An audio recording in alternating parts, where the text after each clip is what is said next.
Hi friends, ഞാൻ നിങ്ങളുടെ പാറുവാണ്. ഇന്നിവിടെ നമ്മൾ പ്രിപ്പയർ ചെയ്യാൻ പോകുന്നത് കോളിഫ്ലവർ മസാലയാണ്, ഗോബി മസാല. ഇത് കേരള സ്റ്റൈലിൽ നമുക്ക് ഇന്ന് ഉണ്ടാക്കാം. വേറൊരു ദിവസം നോർത്ത് ഇന്ത്യൻ സ്റ്റൈലിന് ഞാൻ ഉണ്ടാക്കി കാണിക്കാവേ. ഇന്നിപ്പം നമുക്ക് കേരള സ്റ്റൈലിന് അതിന് വേണ്ടി ഇവിടെ ഒരു ഇടത്തരം വലിപ്പത്തിലുള്ള ഒരു കോളിഫ്ലവർ എടുത്ത് അത് ഈ ഒരു രീതിയിൽ കട്ട് ചെയ്ത് വെച്ചിട്ടുണ്ട്. ഒത്തിരി ചെറുതായിട്ടല്ല, ഒത്തിരി ചെറുതായിട്ട് കട്ട് ചെയ്ത് കഴിഞ്ഞാൽ പിന്നെ നമ്മൾ ഇളക്കിയൊക്കെ വരുമ്പോഴത്തേക്ക് അതങ്ങ് പൊടിഞ്ഞു പോകും.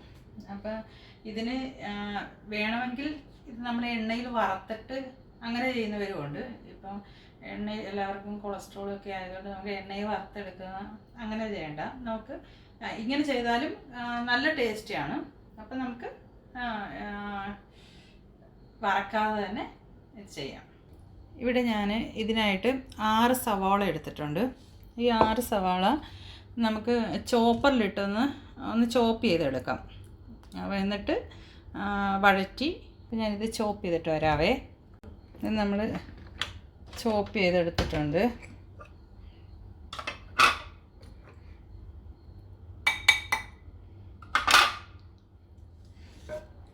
ഇതൊരു പാത്രത്തിലേക്ക് മാറ്റാം.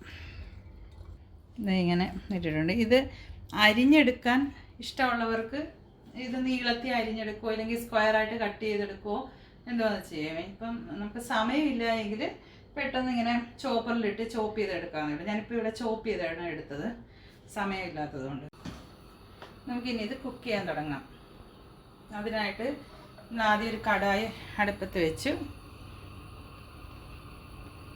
ചൂടായി വരുമ്പോഴത്തേക്ക് ഇത് നമ്മൾ നാടൻ റെസിപ്പി ആയതുകൊണ്ട്, നമ്മുടെ കേരള സ്റ്റൈൽ ആയതുകൊണ്ട് തന്നെ നമ്മൾ വെളിച്ചെണ്ണയാണ് യൂസ് ചെയ്യുന്നത്. സൺഫ്ലവർ ഓയിലോ അല്ലെങ്കിൽ വേറെ ഏതെങ്കിലും വെജിറ്റബിൾ ഓയിലൊന്നും യൂസ് ചെയ്യുന്നില്ല.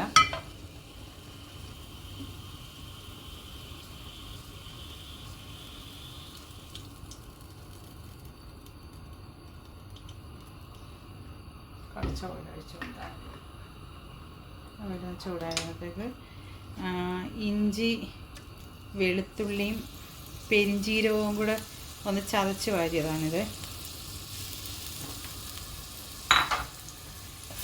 കുറച്ച് ഒരു 5 അല്ലി വെളുത്തുള്ളിയും ഒരു കഷ്ണം ഇഞ്ചിയും ഒരു 1/2 സ്പൂൺ പെരിഞ്ചീരകവും കൂടെ നമ്മൾ മിക്സിയുടെ ജാറിലിട്ട്, ചമ്മന്തി അരക്കുന്ന ജാറില്ലേ അതിലിട്ടിട്ട് പൾസിലൊന്ന് തിരിച്ച് പൾസ് മോഡിൽ കൊണ്ടുവന്ന് വെച്ച് കഴിഞ്ഞാൽ നമുക്കിതൊന്ന് ചതഞ്ഞ് കിട്ടും. എന്നിട്ട് നമ്മളതിനകത്തേക്കിട്ട് ഇഞ്ചി എടുത്തിട്ട് ഒന്ന് മൂത്ത് വരുന്നതിന് ഒരു മണം വരുമല്ലോ. മൂത്ത് വന്നിട്ടുണ്ട്. ഇനി ഇതിലേക്ക് സവാള ഇട്ട് കൊടുക്കാം.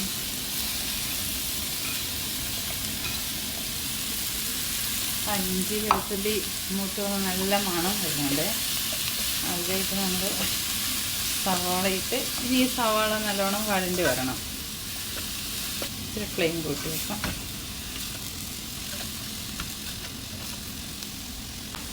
കുറച്ച് ഉപ്പൂടി ഇട്ട് 2 പച്ചമുളക് കീറി ഇട്ട് കൊടുക്കണം. കുറച്ച് ഉപ്പും. ഇതൊന്ന് വഴണ്ടി വരട്ടെ നല്ലതുപോലെ. ഉള്ളി വഴണ്ടി കിട്ടിയിട്ടുണ്ട്. ഇതിലേക്ക് 2 ടൊമാറ്റോ ഞാനിവിടെ കട്ട് ചെയ്ത് വെച്ചിട്ടുണ്ട്. ഈ ടൊമാറ്റോ ഇതിലേക്ക് ഇട്ട് കൊടുക്കാം.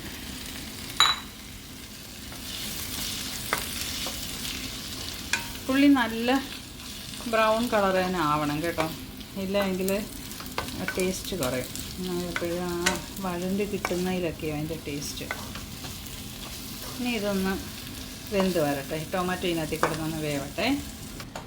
തക്കാളി നല്ല വെന്ത് വന്നിട്ടുണ്ട്. ഇതിലേക്ക് ഞാൻ കുറച്ച് കറിവേപ്പില ഇട്ട് കൊടുത്തിട്ടുണ്ടായിരുന്നു. കാരണം നാടൻ കറി ആയതുകൊണ്ട് കറിവേപ്പില ഇടണം. ഇട്ട് കൊടുത്തിട്ടുണ്ട്. ഇനി നമ്മളിതിലേക്ക് മുളക് പൊടി 1 spoon Kashmiri chilli powder, 1.5 spoon മല്ലിപ്പൊടി, 1 സ്പൂൺ ഗരം മസാല ഇട്ട് കൊടുക്കും. എന്നിട്ട് എന്നിട്ട് ഇങ്ങനെ വഴറ്റി കൊടുക്കണം. അത് മുളക് പൊടിയുടെ മല്ലിപ്പൊടിയുടെയൊക്കെ അവർ പച്ചച്ചവ് മാറുന്നത് വരെ ഒന്ന് ഇളക്കി കൊടുത്താൽ മതി. മസാലപ്പൊടി എല്ലാം കൂടെ ഇത് നല്ലതായിട്ട് മൂത്ത് വന്നിട്ടുണ്ട്. ഇനി നമ്മൾ ഇതിലേക്ക് കോളിഫ്ലവർ ഇട്ട് കൊടുക്കുക.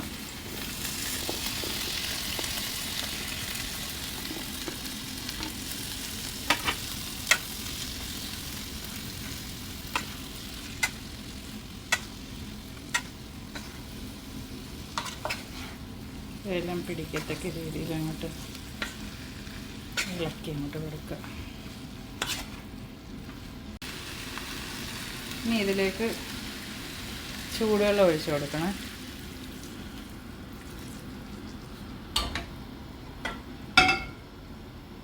ചൂടുവെള്ളം എന്ന് വെച്ചാൽ നല്ല തിളച്ച വെള്ളം തന്നെയാണ് ഒഴിക്കുന്നത്. തിളച്ച വെള്ളം എടുത്ത് വെച്ചേക്കണം. ഉപ്പ് ഇട്ട് കൊടുക്കണം.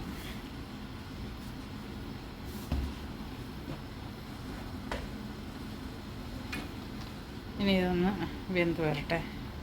ഇത് വെന്ത് കുറുകി വരുമ്പോഴത്തേക്ക് നമുക്കിവിടെ ഒരു ക്യാപ്സിക്കം എടുത്തിട്ടുണ്ട്.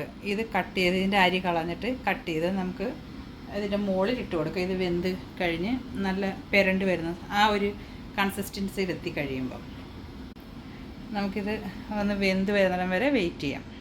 നമുക്കിത് വെന്തോന്ന് നോക്കാം.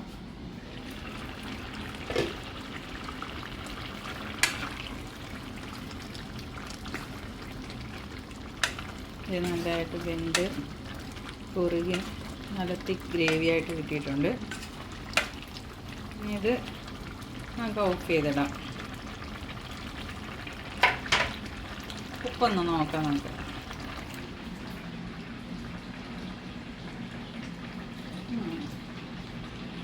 ചിക്കൻ കറിയേക്കാളും ടേസ്റ്റുള്ള നല്ല കോളിഫ്ലവർ മസാല. ഇത് ചപ്പാത്തിക്കും അപ്പത്തിനൊക്കെ കൂടുതൽ ഉപയോഗിക്കാം. ഞങ്ങളിന്ന് രാത്രി ചപ്പാത്തിക്ക് വേണ്ടി വെച്ച കറിയാണ്. നല്ല ടേസ്റ്റാണ്. ഇനി ഇതിനകത്തിലേക്ക് നമുക്ക് ഈ കട്ട് ചെയ്ത് വെച്ചിരിക്കുന്ന ക്യാപ്സിക്കം ഇട്ട് കൊടുക്കാം. തീ ഓഫ് ചെയ്തിട്ട്. ഇത് തികച്ചും ഓപ്ഷണലാണ്. ഇത് നിങ്ങൾക്ക് വേണമെന്നുണ്ടെങ്കിൽ മാത്രം ഇട്ടാൽ മതി. ഇവിടെ ഇരുന്നത് കൊണ്ട് ഞാൻ ഇടുന്നു. പിന്നെ അത് മാത്രമല്ല, ഇതിടുമ്പം ഇതിൻ്റെ ഒരു ടേസ്റ്റും കൂടെ ഉണ്ട്. വേറെ രുചി നമുക്ക് കിട്ടും. അപ്പം അത് നല്ല ടേസ്റ്റ് കിട്ടാൻ വേണ്ടി നമ്മൾ ഇടുന്നേ ഉള്ളേ. അടച്ച് വെച്ചാൽ മതി. അത് വെന്ത് അരി എടുത്ത് കളഞ്ഞിട്ടാണ്. എങ്കിൽ പിന്നെ ചെറിയൊരു എരിവുണ്ടല്ലോ, അന്നേരം അത് കൂടെ ആകുമ്പോഴത്തേക്ക് നമ്മുടെ ഇതിന് എരിവ് കൂടും. അപ്പോൾ ആവശ്യത്തിനുള്ള ഉപ്പും പുളിയും എരിവും എല്ലാം ഉണ്ട്. പിന്നെ വേണമെന്നുണ്ടെങ്കിൽ ഒരു നുള്ളു പഞ്ചസാരയും കൂടി ഇടാം. പഞ്ചസാരയും കൂടി ഇടുമ്പോഴത്തേക്ക് നമുക്ക് എല്ലാം കൊണ്ടും എല്ലാ രുചിയും കൂടെ, ഉപ്പും പുളിയും മധുരവും എരിവും എല്ലാം കറക്റ്റ് പാകത്തിനാവും. പഞ്ചസാര ഇപ്പോൾ ആഡ് ചെയ്തിട്ടില്ല. നിങ്ങൾക്ക് വേണമെങ്കിൽ പഞ്ചസാര ഇടാം. പിന്നെ നിങ്ങൾക്ക് വേണമെന്നുണ്ടെങ്കിൽ മാത്രമേ ക്യാപ്സിക്കം ഇട്ടാൽ മതി. ക്യാപ്സിക്കം ഇട്ടാൽ ഒന്നും കൂടെ ടേസ്റ്റിയാണ്. അത്രയേ ഉള്ളൂ. അപ്പോൾ അങ്ങനെ നമ്മുടെ കോളിഫ്ലവർ മസാല റെഡി ആയിട്ടുണ്ട്. ഇനിയും വേറൊരു റെസിപ്പി ആയിട്ട് നമുക്ക് അടുത്ത ദിവസം കാണുന്നത് വരെ ബൈ.